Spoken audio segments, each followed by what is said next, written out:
ಖಾಲಿ ಡಬ್ಬ. ಡೈರೆಕ್ಟರ್ ಹೇಳಿದ ಹಾಗೆ ಖಾಲಿ ಡಬ್ಬ ಅಕ್ಷರಶಃ ಒಂದು ಪಾತ್ರ ಈ ಸಿನಿಮಾದಲ್ಲಿ. ಒಂದು ಡಬ್ಬ ಇರುತ್ತೆ, ಇನ್ನು ಇನ್ನು 3 ಚುಕ್ಕಿ ಇಟ್ಕೊಳ್ಳಿ, ಇನ್ನು ಹೇಳ್ತಾ ಹೋಗ್ಬೋದು. ಒಂದು ಡಬ್ಬ ಕೂಡ ಇರುತ್ತೆ ಕಥೆಯಲ್ಲಿ. ಅದನ್ನು ಸಂಕೇತವಾಗಿ ಇಟ್ಕೊಂಡು ಒಬ್ಬ ವ್ಯಕ್ತಿಯ ಒಂದು ಪಾತ್ರದ ಕಥೆ ಹೇಳ್ತಾ ಹೋಗ್ತಾರೆ ಈ ಸಿನಿಮಾ. ಅದು ಖಾಲಿ ಡಬ್ಬ ಅನ್ನೋದು ಒಂದು ಸಂಕೇತ. ಇವರೆಲ್ಲ ಹೇಳಿದ್ದೆಲ್ಲ ವಿಷಯ ಇದೆ, ಅದ್ರ ಜೊತೆಗೆ ಒಂದು ಸಂಕೇತವಾಗಿ ಇಟ್ಕೊಂಡು ಇಡೀ ಸಿನಿಮಾ ಹೇಳಿದ್ದಾರೆ. ಈವನ್ ಲಾಸ್ಟ್ ಶಾರ್ಟ್ವರೆಗೂ ಕೂಡ ಆ ಡಬ್ಬ ಅನ್ನೋದು ಸಿನಿಮಾದಲ್ಲಿ ಇರುತ್ತೆ, ಜೊತೆಯಲ್ಲಿರುತ್ತೆ. ಒಂದು ಎಮೋಷನಲ್ ಲವ್, ಫ್ಯಾಮಿಲಿ ಎಲ್ಲ ಇರುವಂಥ ಒಂದು ಕಥೆ. ಆ ಕಥೆಗೆ ಒಂದು ಅಜ್ಜಿ ಪಾತ್ರ ಮತ್ತು ಒಂದು ಡಬ್ಬ, ಇದನ್ನ ಒಂದಷ್ಟು ಏನು ಕಾಲ್ಪನಿಕ ಅನ್ಸಿದ್ರು ಕೂಡ ತುಂಬ ವಾಸ್ತವ ಅನ್ಸ್ಬಿಡುತ್ತೆ ನಮಗೆ ಸಿನಿಮಾ ನೋಡುವಾಗ. ಹೀಗೆ ಇರ್ಬೋದಲ್ಲ ಯಾರಾದರೂ ಜನ ಅಂತ. ಆ ಥರದ್ದು ಒಂದಷ್ಟು ವಿಷಯಗಳನ್ನು ಇಟ್ಕೊಂಡು ಮಾಡಿರುವಂಥ ಸಿನಿಮಾ. ಅದ್ರ ಜೊತೆಗೆ ನಮ್ಮ ಕೇಶವಮೂರ್ತಿಗಳು ಕೇಳಿದ್ರೆ ಯಾಕೆ ಕ್ವಾಲಿಟಿ ಒಂಥರ ಇದೆಯಲ್ಲ ಅಂತ. ಇದು ಕೋವಿಡ್ ಪೀಡಿತ ಶಿಶು ಈ ಸಿನಿಮಾ.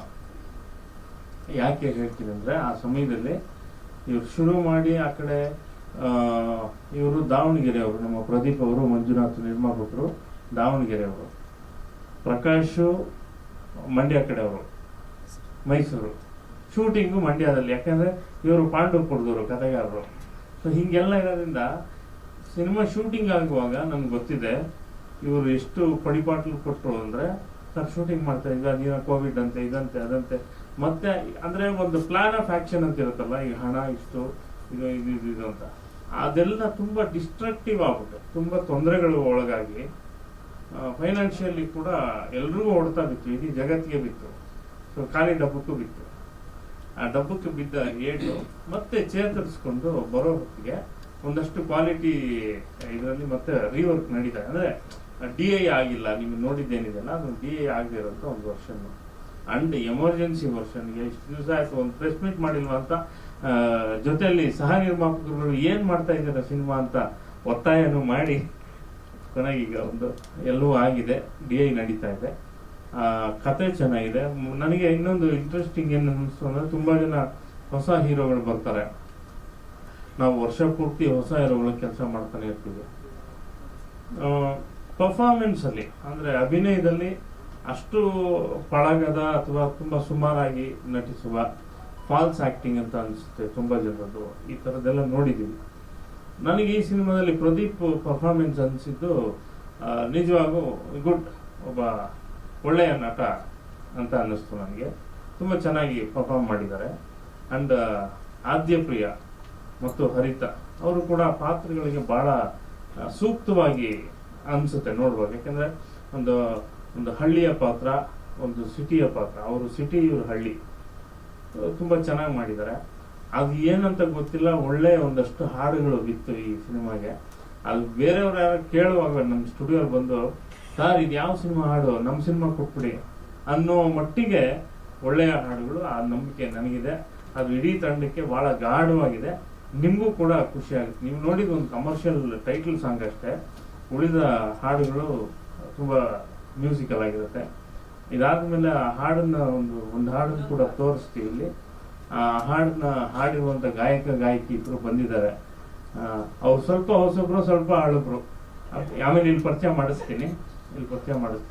ಆ ಹಾಡು ನೋಡಿದ್ಮೇಲೆ ಅವರಿಬ್ಬರನ್ನ ಪರಿಚಯ ಮಾಡಿಸ್ತೀನಿ. ಸಿನಿಮಾಗೆ ಒಳ್ಳೇದಾಗಬೇಕು, ಯಾಕೆಂದರೆ ತುಂಬ ತುಂಬ ಶ್ರಮ ಪಟ್ಟಿದ್ದಾರೆ. ತುಂಬ. ಮತ್ತು ಇದ್ರ ಜೊತೆ ನಮ್ಮ ನರೇಶ್ ಈ ಸಿನಿಮಾದ ಜೊತೆ ಕೈ ಜೋಡಿಸಿ ತುಂಬ ಕೆಲಸ ಮಾಡ್ತಿದ್ದಾರೆ. ಎಡಿಟರ್ ವಿಶೇಷವಾಗಿ. ಎಲ್ರಿಗೂ ಒಳ್ಳೇದಾಗಬೇಕು ಈ ಸಿನಿಮಾಯಿಂದ. ನಿರ್ಮಾಪಕರಿಗೆ ಭಾಳ ಮುಖ್ಯವಾಗಿ ಅವರು ಹಾಕಿದ ಹಣ ಬರಬೇಕು ಅನ್ನೋದು ನನ್ನ ಮೊದಲ ಆದ್ಯತೆ. ಎರಡನೇದಾಗಿ ಯಾರ್ಯಾರು ಶಕ್ತಿ ಇರುತ್ತೋ ಆ ಶಕ್ತಿ ಜನ ನೋಡಿದ್ರೆ ಒಪ್ಕೊಂಡೇ ಒಪ್ಕೋತಾರೆ. ಅದು ನನ್ನ ಮ್ಯೂಸಿಕ್ ಡೈರೆಕ್ಟರ್ ಆಗಿ ಒಪ್ಕೊಂಡ್ರು ಒಪ್ಕೊಳ್ಳದೆ ಇದ್ರು ಗೊತ್ತಿಲ್ಲ, ಅದು ಮುಂದಿನ ದಿನದ ಕತೆ. ಆದರೆ ನಿರ್ಮಾಪಕರಿಗೆ ಹಣ ಬಂದರೆ ಅವ್ರು ಇನ್ನೊಂದು ಸಿನಿಮಾ, ಒಳ್ಳೆಯ ಸಿನಿಮಾ ಮಾಡುವ ಎಲ್ಲ ಸಾಧ್ಯತೆ ಇದೆ. ಹಾಗಾಗಿ ಒಳ್ಳೆಯದಾಗಲಿ ಅಂತ ಹಾರೈಸ್ತೀನಿ ಇಡೀ ಚಿತ್ರತಂಡಕ್ಕೆ. ಎಲ್ಲ ಕಲಾವಿದರು ಮತ್ತು ಮದರ್ ಕ್ಯಾರೆಕ್ಟರ್ ಮಾಡಿದ್ದಾರೆ, ಅಲ್ಲಿ ಕೂತಿದ್ದಾರೆ. ಆಮೇಲೆ ಬನ್ನಿ ಇಲ್ಲಿ ಬನ್ನಿ ತಾಯಿ ಪಾತ್ರ ಮಾಡಿದ್ದಾರೆ, ತುಂಬಾ ಚೆನ್ನಾಗಿ ಮಾಡಿದ್ದಾರೆ. ಆಮೇಲೆ ಇನ್ನೊಂದು ವಿಶೇಷ ಏನಂದ್ರೆ ನಮ್ಗೆಲ್ಲ ಗೊತ್ತಿರುವಂತ ಈ ತಂದೆ ತಾಯಿ ಅಜ್ಜ ಇವೆಲ್ಲ ಪಾತ್ರಗಳಿಗೆ ನಾವು ಒಂದಷ್ಟು ಪೋಷಕ ನಟರನ್ನ ಹಾಕಿ ಪೋಷಕ ಕಲಾವಿದರನ್ನ. ಆದ್ರೆ ಇಡೀ ಸಿನಿಮಾದಲ್ಲಿ ಕುರಿ ಪ್ರತಾಪ್ ಒಬ್ರೆ ಒಂಚೂರು ಹಳಬರು ಅನ್ಸದ್ ಬಿಟ್ರೆ ತಂದೆ ತಾಯಿ ಆ ಚಿಕ್ಕ ಪಕ್ಕದ ಮನೆಯವನು ಎದುರು ಮನೆಯವನು ಪ್ರತಿಯೊಬ್ರು ಕೂಡ ವೃತ್ತಿ ರಂಗಭೂಮಿ ಹವ್ಯಾಸಿ ರಂಗಭೂಮಿ ಕಲಾವಿದರು. ಅದರಲ್ಲೂ ಹಳ್ಳಿಗಾಡಿನ ಕುರುಕ್ಷೇತ್ರ ಇವೆಲ್ಲ ಏನ್ ನಾಟಕಗಳು ಮಾಡ್ತಾರೆ ಅವರು ಒಂದಷ್ಟು ಎಕ್ಸ್ಟೆಂಪೋ ಅನ್ಸುತ್ತೆ ಅವರ ಅಭಿನಯ ನೋಡುವಾಗ. ಆದ್ರೆ ಹಳ್ಳಿಲಿ ಹಿಂಗೆ ಇರುತ್ತಲ್ಲ ಅಂತ ಅನ್ಸುತ್ತೆ. ಆ ತರದ ಒಂದಷ್ಟು ಕಲಾವಿದರು ಸಿಗಿದ್ದಾರೆ. ಎಲ್ರಿಗೂ ಒಳ್ಳೇದಾಗಬೇಕು, ಆ ಕಲಾವಿದರಿಗೂ ಒಳ್ಳೇದಾಗಲಿ, ಇಡೀ ಚಿತ್ರತಂಡಕ್ಕೆ ಶುಭವಾಗ್ಲಿ ಅಂತ ಹಾರೈಸ್ತೀನಿ. ಎಸ್ಪೆಷಲಿ ಅಂಕಿತಾಗೂ ಆಲ್ ದ ಬೆಸ್ಟ್.